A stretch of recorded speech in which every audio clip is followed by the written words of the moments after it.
entender o seguinte. A primeira coisa que você precisa de fazer para abrir o seu espaço de beleza você tem que ter toda a documentação municipal. E depois que você tem essa documentação municipal, a Secretaria de Saúde vem fazer uma visita para saber se libera ou não para você ter o alvará sanitário. Ok?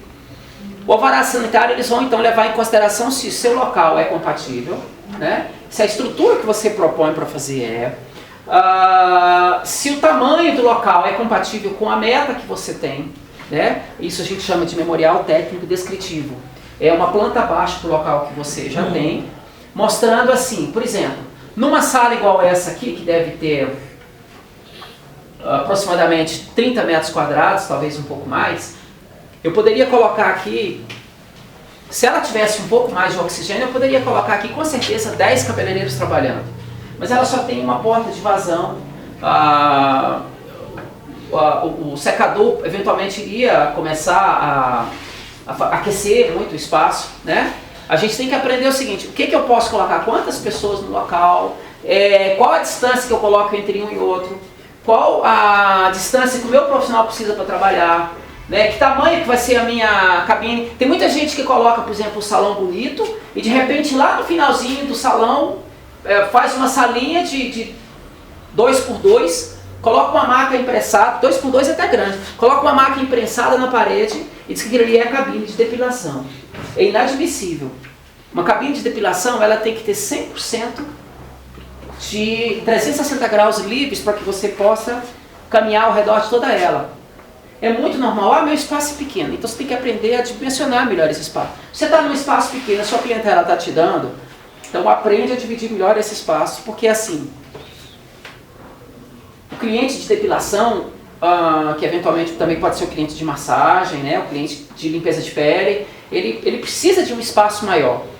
Ele vai ficar com trajes mínimos, de repente, né, e muitas vezes imprensado contra uma parede. Isso não é legal. Você imagine bem, quem é depilador aqui sabe, você vai trabalhar contra uma parede, você precisa de passar a cera de qualquer jeito e ficar por cima do seu cliente para depilá-lo. Você pode causar hematomas, e isso causar hematomas, se ela for na polícia, dá BO. Você pode quebrar pelos, e com isso ter um problema sério depois. Pelo quebrado significa pelo que vai encravar. Então uma pele que está bonita, de repente começa a encher de mancha, por quê? Porque foi feita uma depilação da forma correta, né? Então, são detalhes que você precisa aprender. O seguinte, você corre até o risco de ter uma torção, de ter um cuidado maior com a sua saúde em trabalhar de qualquer forma para depilar aquela perna que está no canto da parede. Vocês entenderam? Eu quero que você pare para analisar. Eu me sinto confortável dentro desse salão que é meu, se eu fosse o meu cliente? Pergunta capciosa, mas é só para você começar a analisar. Você precisa de conforto, você precisa de trazer para o seu espaço um complemento da sua casa. Vamos falar um pouquinho sobre alguns cuidados que você tem que tomar então. O processo de limpeza, ele segue 3 padrões, ou seja, ele tem 3 sequências, tá? Você primeiro faz a lavagem. Tudo que você utiliza no seu salão, ele tem que ser ou descartável ou esterilizável. Vou contar para vocês uma coisa. Quantos aqui já foram hospital, centro clínico, algum tipo de local que você chega e tem aquele álcool, gel maravilhoso na parede, você vai lá, pega e limpa. É legal, não é? Dá uma sensação muito boa, não dá? Você tem a sensação que você está com a mão limpa. Mentira, não está com a mão limpa. Sabe por quê? Porque o álcool gel, qualquer tipo de álcool, ele vale como desinfecção. Todo processo de desinfecção, ele tem que ser precedido de lavagem. Interessante vocês começarem a criar essa ideia. Você não pode desinfetar uma coisa que você não lavou ainda. A sua mão faz parte disso. O que eu preciso de lavar no salão? Gente, algumas regrinhas básicas aqui. Vou escrever pequenininho, depois qualquer coisa a gente dita para vocês. Pinça, pente, pincel, espátula, se não for de madeira eu jogo fora. Tesoura, escova. O que mais que eu toco nas pessoas? Pinte, alicate. Perfeito, muito bem. E assim por diante, tem muito mais. Eu parei aqui no meio de um caminho. Dignidade, classe no seu trabalho, você vai ter 3, 4, 5 kits de escova.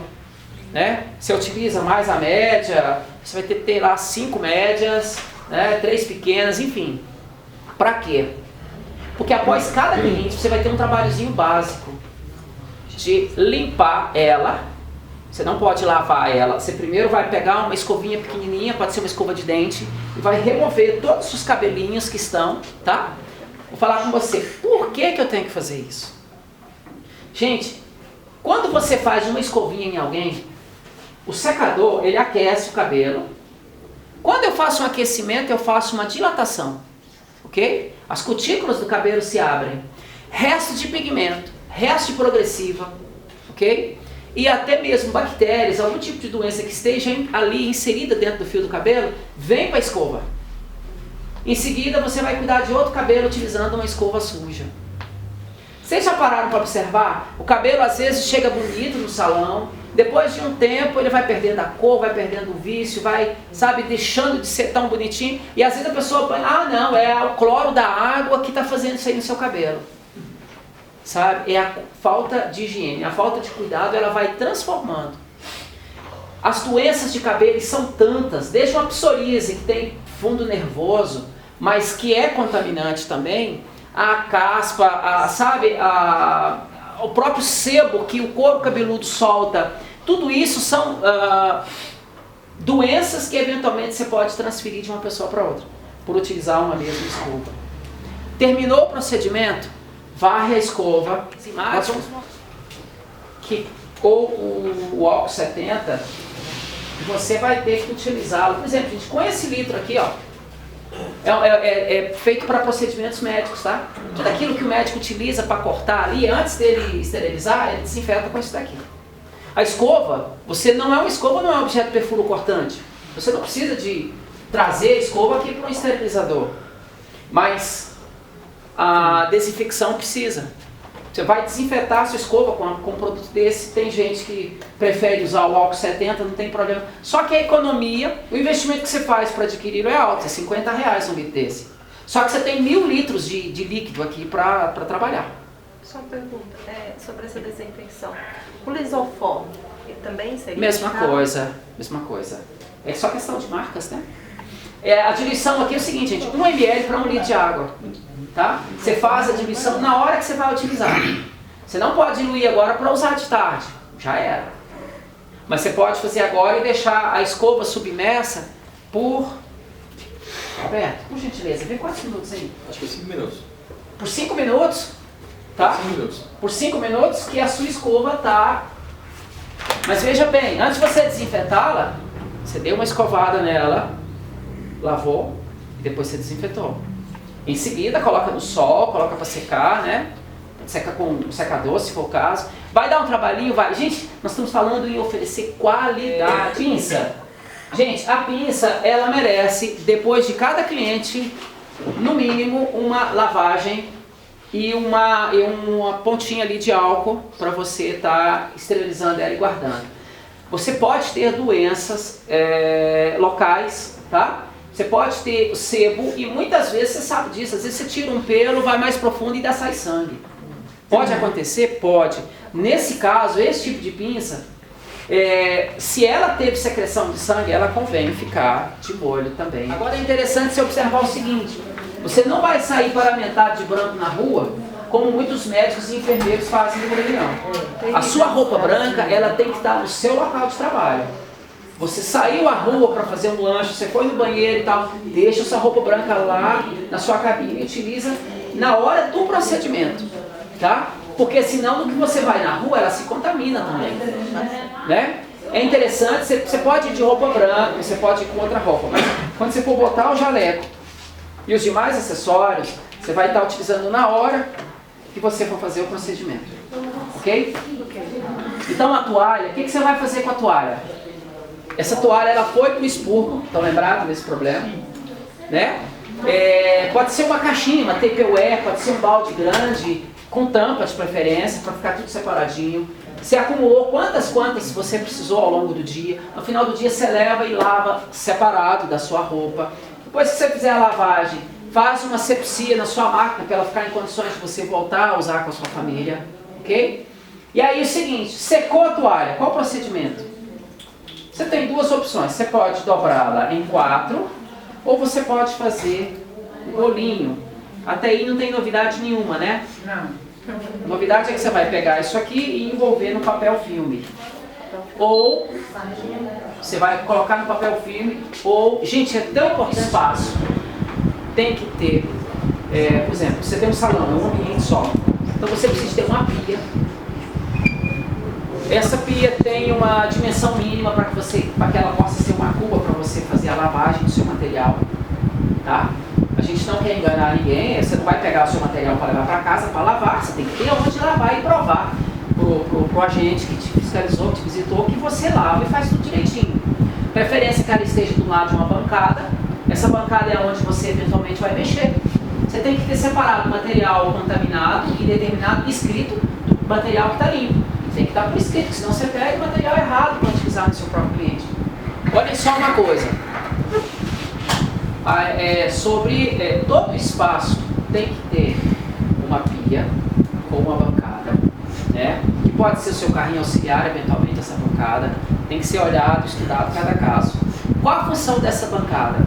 É o local onde você vai manipular aquele material que vai passar pelo processo de lavagem, desinfecção e esterilização. Tem gente que fala, onde é que eu posso botar a minha autoclave ou a minha estufa? Um local que seja de não tão fácil acesso. O que eu quero dizer com isso? É que muita gente, às vezes, coloca a estufa ou autoclave aqui do lado do cliente. No caso do autoclave, ele não vai dar conta de abrir.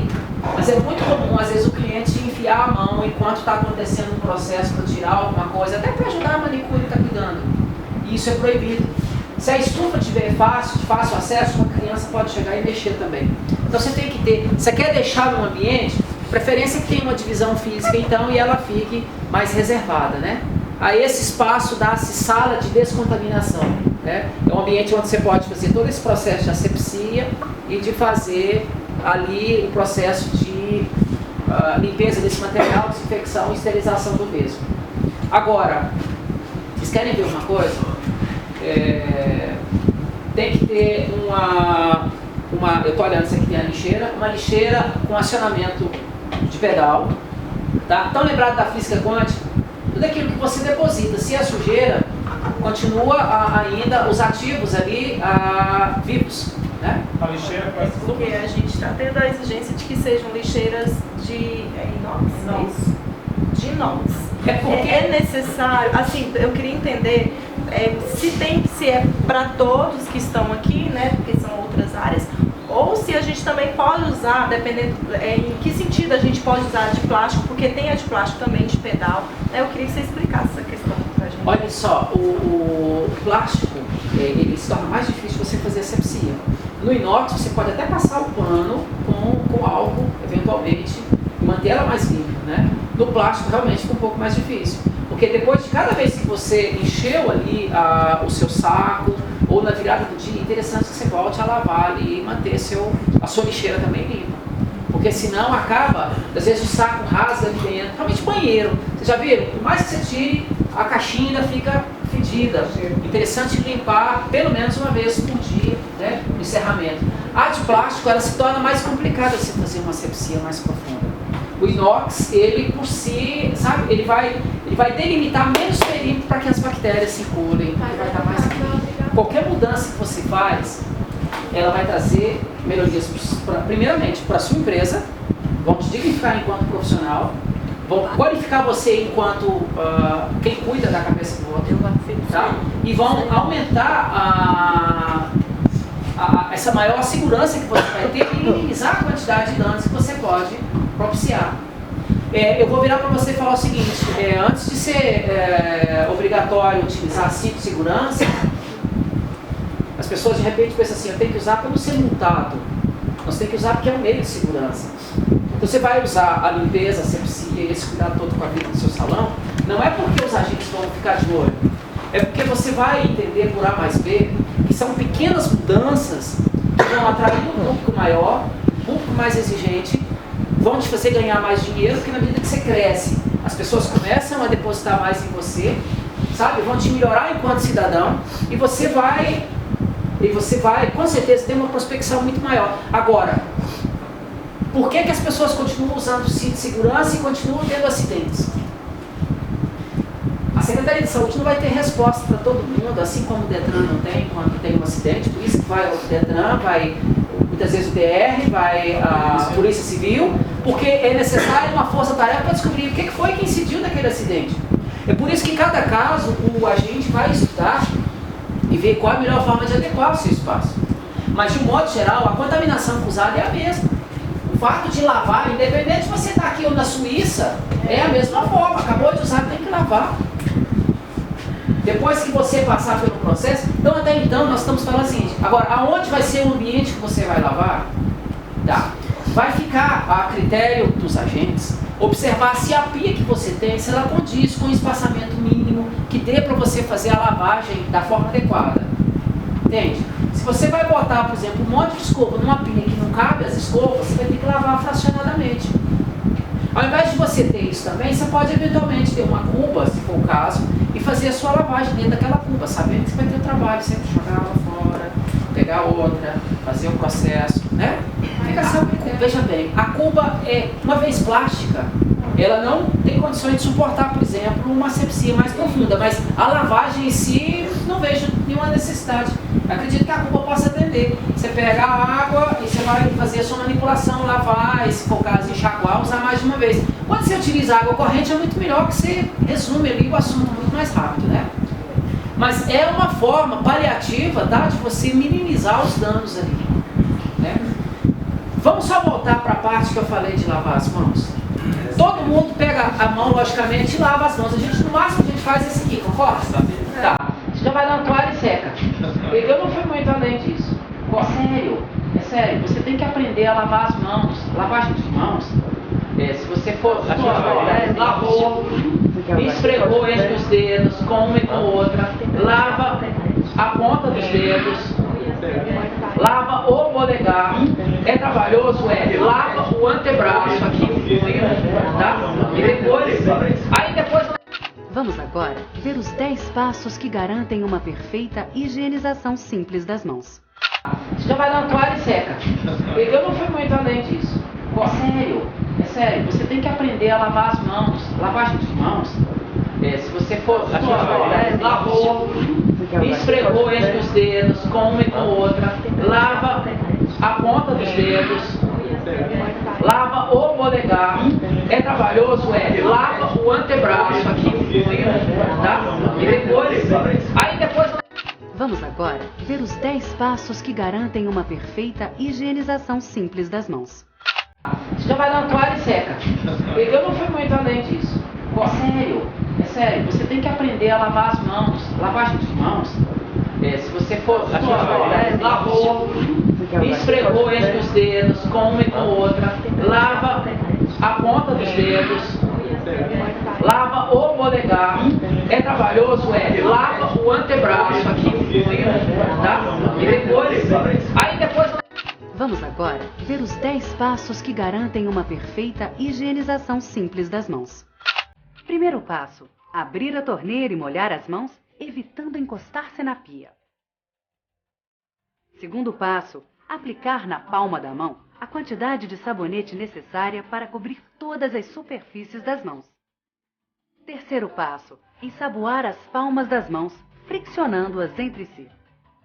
Quarto passo: esfregar a palma da mão direita contra o dorso da mão esquerda, entrelaçando os dedos e vice-versa.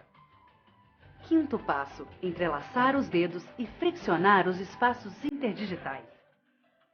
Sexto passo: esfregar o dorso dos dedos de uma mão com a palma da mão oposta, segurando os dedos com um movimento de vai e vem. Sétimo passo: esfregar o polegar direito com a palma da mão esquerda, utilizando o movimento circular e vice-versa. Oitavo passo: friccionar as polpas digitais e unhas da mão esquerda contra a palma da mão direita fechada em concha, fazendo o movimento circular e vice-versa. Nono passo: enxaguar as mãos retirando resíduos de sabonete. Evitar contato direto das mãos ensaboadas com a torneira. Décimo passo: Secar as mãos com papel toalha descartável. Nadando já, e você acha que está com água limpinha, lavando o cabelo, dando banho de lua, fazendo bronzeamento, usando aquela água limpíssima que você tem lá. Então a água tem que ser potável. Quando você lavar a sua caixa d'água, limpe as caixas de gordura.